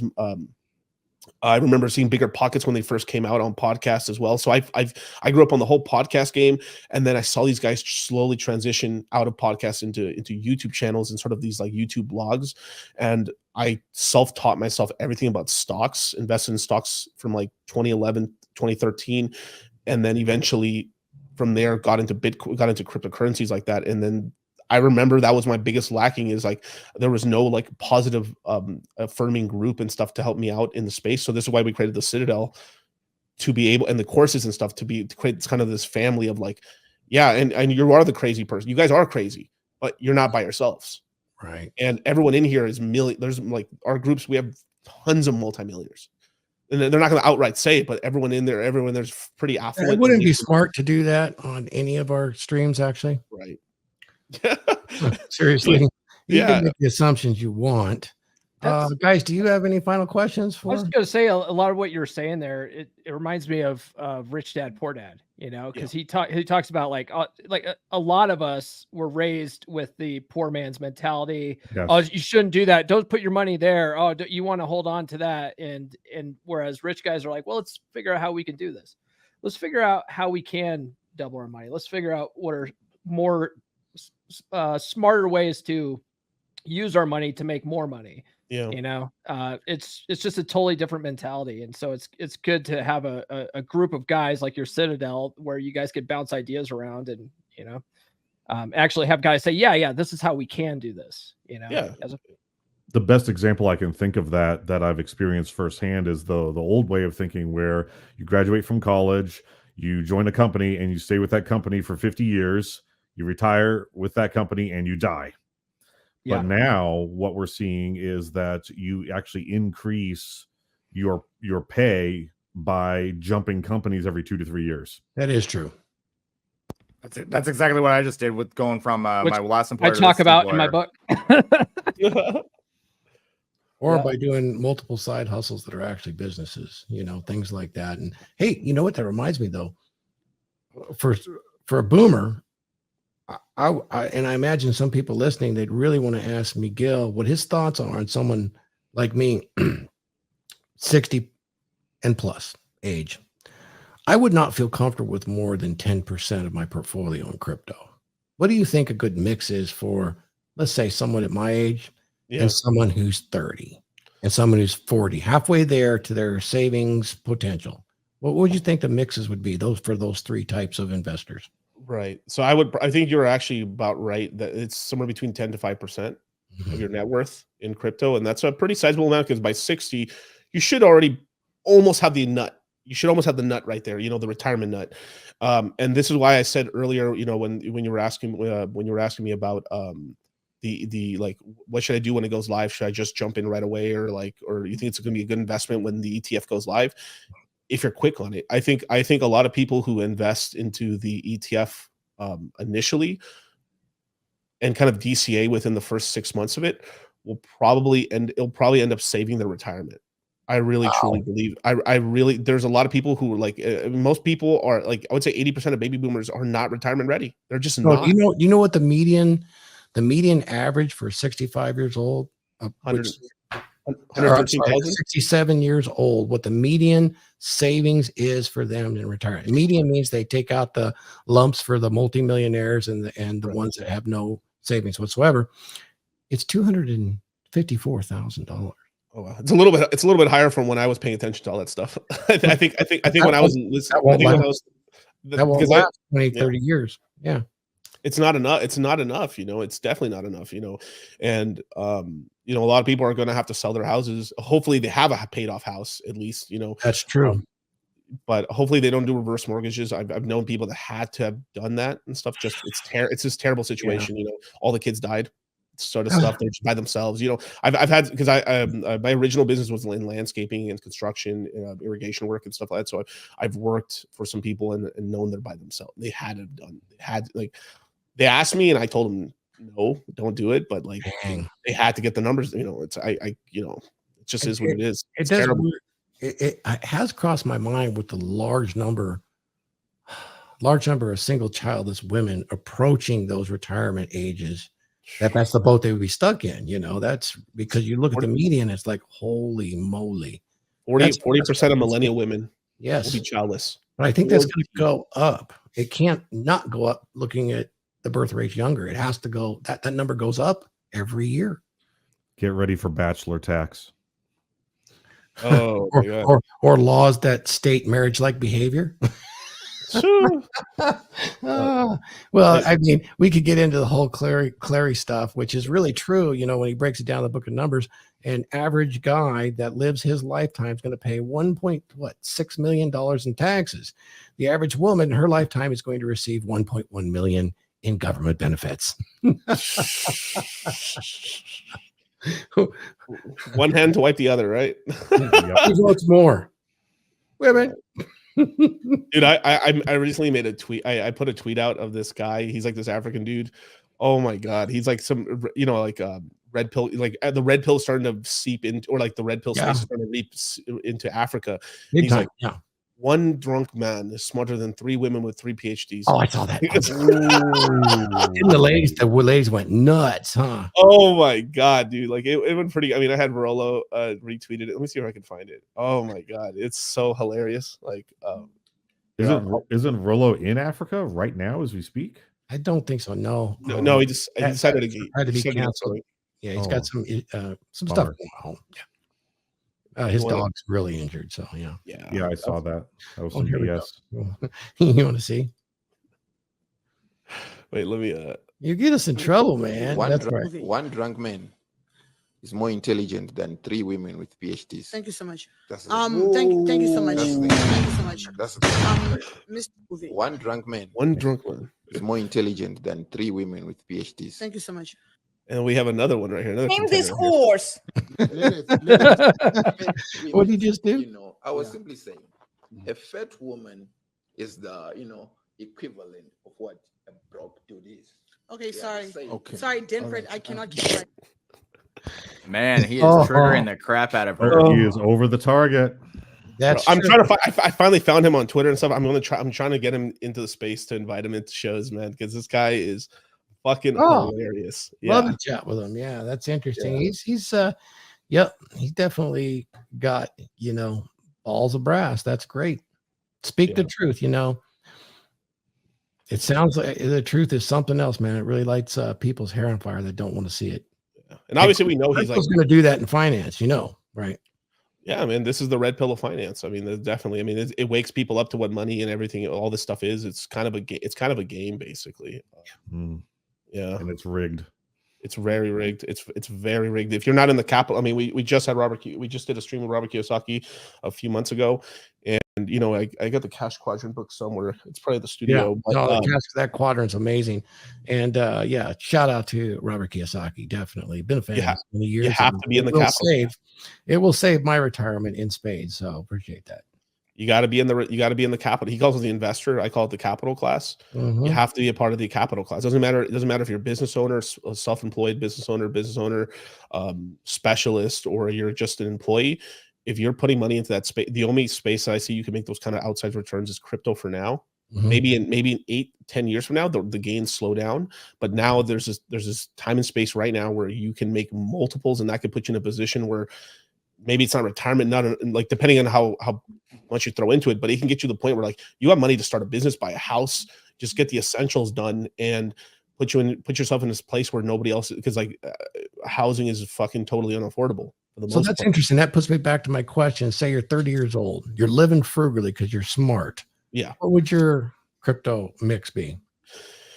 It always depends on how they're investing currently. If they have if they're not investing at all and they're just starting the investment now, versus like they're 401k, they're working at a company. It's different. It's different structure for different folks, right? Like somebody who's the average mix. What is it by 30 that has saved for retirement? It's 15K. So 15, let's 28K. Yeah, it's 15, 20K, something like that. I mean, honestly, someone 30 years old, I'd probably say like you should put half. I mean, this is just obviously because I'm biased, but 40-50% of your whatever you're investing into, any investments should be in crypto. The other half should be probably, if you're already, like, here's the problem is like somebody who's 30 years old, he may be old enough now, like that he might actually have a 401k still, or been working a job. So it's like, you can't completely abandon the 401k 100%. Obviously you get the matching, of course, but I would much rather feel more comfortable with someone going 50% crypto, get the match, and the rest of it being cash, so they have savings, because people just don't have enough savings and they're throwing money into the 401k. But the reason the 401k works for a lot of people is because it just takes it out of your account anyway. It's the richest man in Babylon thing. I'm paying myself first, right? People are notoriously bad at saving money. Like I've taught some of these people where, like, let's just say the average person can't save $500 or can't save $1,000 or $2,000 to save their life. So you could literally have a person who invests $100 a week, and in a year, right, they have $5,200 in crypto.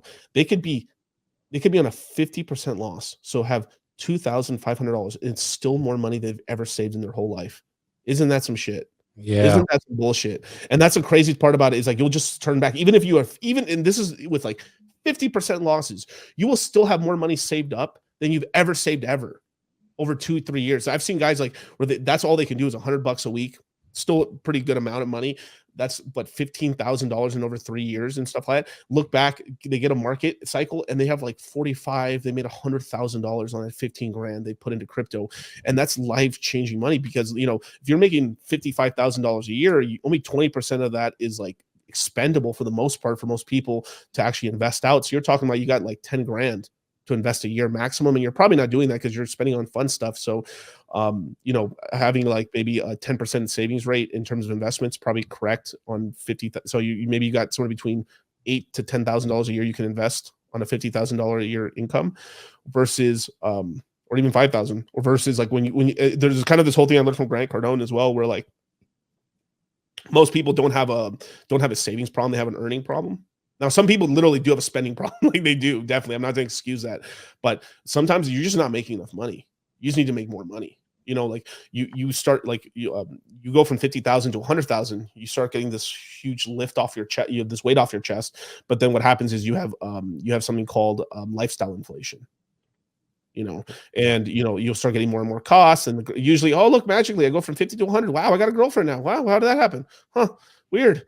And then I just start spending and stuff, and you just start spending money and stuff, right? But then if you keep those costs of 100,000 and you start making $250,000, life's awesome. It just depends on where you stop the spending gain on your lifestyle. And if you can get multiples on that, so if I'm like, fuck, I'm spending like I'm making $50,000 a year, but I'm making $250,000. Oh, I've got this huge, like, this is the one thing that's always been a pet peeve of mine of like watching like Grant Stephan or some of these larger channels, is that he's obviously playing a character of like, I'm a miser, I'm a miserly man, you know, like, oh, how could you spend I could spend it. This fucking coffee will not stop me from being fucking rich as fuck at all.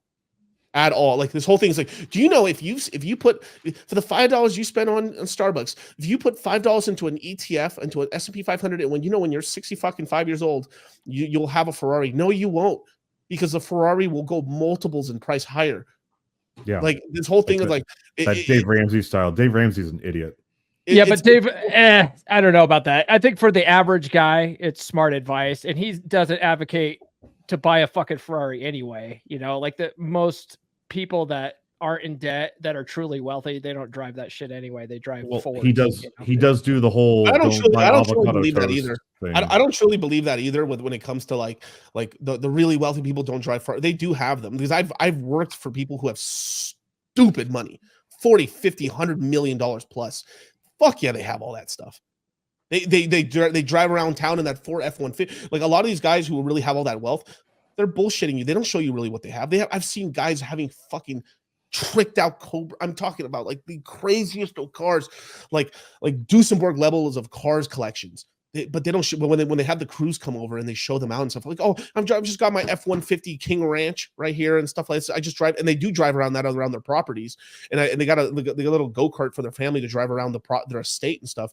But they're not showing you all these private collections and all the fucking all these art collections they have in Switzerland and stuff. They're not showing you all that. They have all that. No, I think that's how they earn their money. It's a lie. It's a lie. They like, it's true. A lot of these people who really have wealth, most of them are just dressing normally. Like they dress like I got out of bed. I just got a t-shirt on and some jeans, and I got some fucking work boots.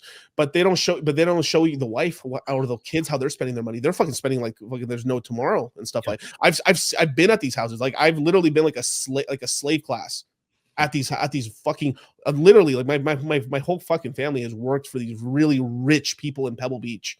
I'm talking about very wealthy people in Pebble Beach. And I'm talking about like 8 to 9 figure families in these estates and stuff like that. And trust me when I say they're spending fucking money like crazy. You don't see it and stuff like that. They just put themselves in places where they cannot be seen, and when they're in public, they dress down. It's a lie. It's a fucking lie, dude. It's a total fucking lie. Maybe the main person doesn't do it, but the rest of the family, the extended family, is. Well, it's also percentages too, right? Like if you have $1 million in your account, you have no business buying a $200,000 car. But if you have $100 million in your account, it's nothing. It's a rounding error. Yeah, it's just boop. It's a rounding error. Yeah. Like it's a fucking like a rounding. I've talked to some of these big gamblers here in Vegas and stuff. They're worth like, some of these guys are worth like 15, 20, 30, $45 million. And for them, the portfolio goes up, and whatever the 50,000 they lost at the casino, whatever. I just earned 150 on the stock market today. Whatever. That's what I'm talking about. If they're really, really smart, which most of them are, it's not wise to advertise it. And you really need to be in a position where when you're asked about it, I don't own any of those things. Yeah. No, not at all. I don't own them. But, the corporation held by one of my trusts, for which I am the executor, does own them, and I manage it. But I don't get paid anything. So I don't actually have any income. So this you got to be smart about that stuff.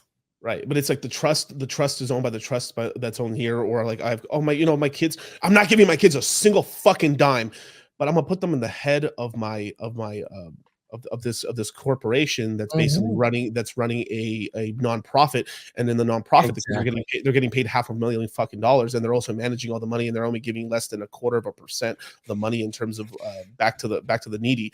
It's a whole bunch of horse shit. Like, get the fuck out of here with this bullshit. Like, dude, I've been around people with money. I know what it is. It really, like, it's like we're just all trying to stay rich. Yeah, live really comfortable lives. Can't blame them. Also not get attacked for it as well. Like this whole thing too, like the prophet of Omaha, like the Oracle of Omaha, right? Warren Buffett, right? When the price of the stocks are down, I get a cheeseburger. But when the prices are high, I get a double cheeseburger. Literally, he's on record. He has these whole things like, oh, I still live in the same $150,000 house I bought in 1958. I drive this car right here. I have no security. The security shit's a lie. But like Bill Gates learned this from Warren Buffett. Like what you show on media is a lie. You make yourself like really small. Like they're the richest people in the world, so they're like, okay, apparently, on paper. not factually, right? But like, you know, they make themselves look in the media like, oh, he's America's granddad. He's one of the fucking most powerfulest men on the planet. Like when the banks go bust and stuff, they fucking are begging him for cash or for his approval. It's like, you know what I mean? It's like he's a viper. You know, it's, you know. He also controls like all the aluminum supply in the country. And last 2 weeks, we talked about the gray man. Why that's so important. Be the gray man. A lot of these wealthy people are like that. Like why is Bill Gates owning all the fucking farmland in the United States? Weird. Well, but hey, but it doesn't matter. He dresses in the seams like all people. This is how stupid people are. Like, don't read a book by. He's just a good old white man. He's just dressing in the same clothes. He's almost like a farmer, really. Harmless. Like, you know, he made his money on tech and stuff, but is going full into vaccinations. Oh, weird, huh? We're going to have to continue this somewhere because I'm on board with that. I mean, you know, definitely if we do really well with vaccines, we can reduce the population out of his mouth. We got to move on. I got a super chat I want to get to, and then let's do the round table. The real John F. Kennedy for $1.99 when DCC speaks. Wait, listen, you betcha we do. And so I'm going to give this out for DCC for joining us.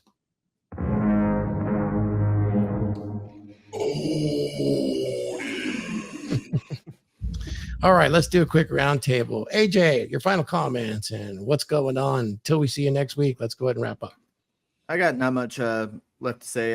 Thanks, Miguel. We had that nice dinner over at Disney with MLD and stuff. That was the last time we hung out. I know, dude. It's been a minute. Yeah, I mean that was May of 23. When you come to Vegas, man? When you come to Vegas? I'm looking at probably coming back to Vegas. I probably want to talk with Glenn about it. Probably sometime like January, February. That's actually perfect. We'll have time. We'll have time around that time. And then as far as what I'm doing, I did buy Paul's course, which you can get on sale right now if you use the code 2023. I'm going to give it a second go around and get my show notes ready next Sunday. 1 week from tomorrow, I'll be doing a live stream of a review of it. I thought you were doing it tomorrow. No, I work, dude. I wake up early on Saturdays to do this show. Schmirk.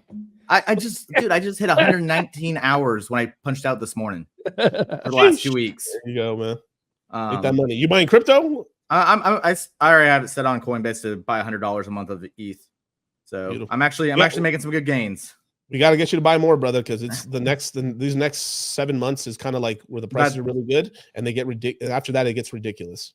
So that's the plan. I'm probably gonna up it a little bit, especially after now that I'm not buying as many self-help courses that are expensive as hell. So I just did a whole boot camp with Justin Mark, which was expensive.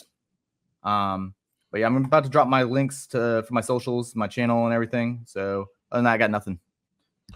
All right, buddy. That sounds good. Michael Steele, right out of Las Vegas, there with DCC. Give us that beautiful voice and let us know what's going on, and we'll be seeing you next week. What's going on, man? Thank you very much for the invite, Thor. It's very generous of you.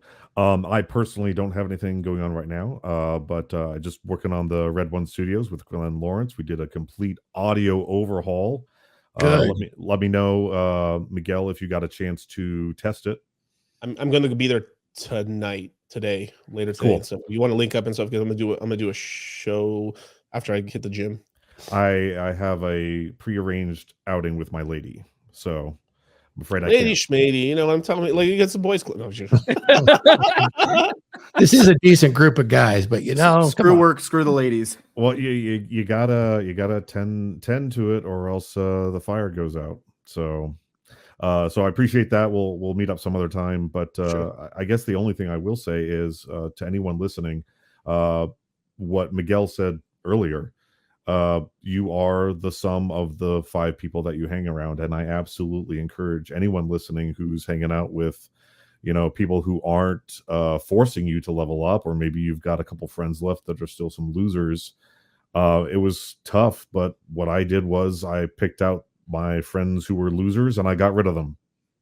And now I'm hanging out with people like Thor and Glenn, and on occasion Paul, Rolo, Donovan Sharp. You got to level up your social circle, guys, because it will affect you in a positive or negative way, depending on who you're spending your time with. Yeah. The wrong people will definitely hold you down. Thank you, Mike Steele. My good buddy and fellow Drakkar. Hey. Yeah. Paul. So I have a book, guys. If you didn't know, I'll drop it in the chat here. I got a book. The official date is December 11th. You can get that on paperback, hardback, and there's a special edition of it. You can pre-order it now on Kindle for only 99 cents. I do talk about investments, but it's largely the Dave Ramsey method. Mike fucking doesn't like it, but I do go into crypto a little bit. And how Snowball works, man. Snowball works. Yeah. And that's the way I always looked at crypto as well, right? There's always like you said earlier, like Bitcoin's always at the top, and a lot of the altcoins rise and fall with the price of Bitcoin.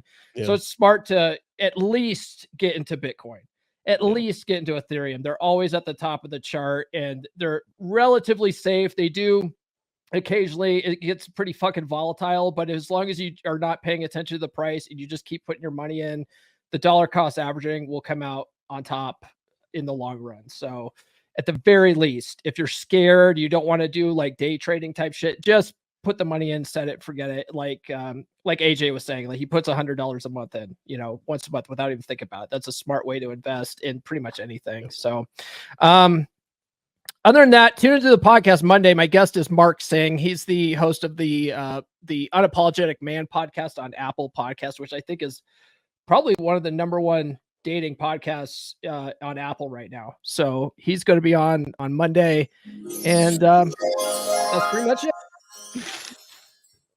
Fantastic. Appreciate you, Paul. And of course, Miguel. Final thoughts, man.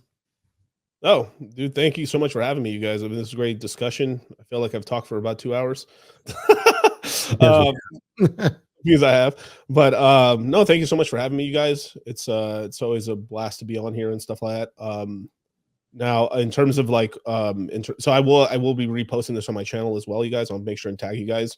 I will be doing a stream later today, probably at 7 p.m. Pacific Standard Time.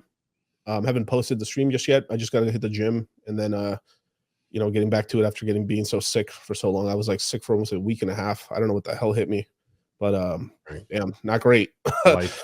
Life and stuff. Yeah, I did a couple streams. I did like 3 streams with 100+ fever and stuff like that. And then eventually I just my brain wasn't even working. I just didn't stream for like almost a week almost. But I'm back on the grind now, and yeah, glad to be back and stuff like that. So we'll let you guys know. Definitely join the Citadel, but yeah, I usually stream Tuesdays, Thursdays, and Saturdays are the main days I stream, and then every Sunday me and Charlie do the Moon Gang at 7 p.m. So go check it out. Check out my Twitter and stuff, and I'll tell you guys when I'm streaming next. Fantastic. We really appreciate that.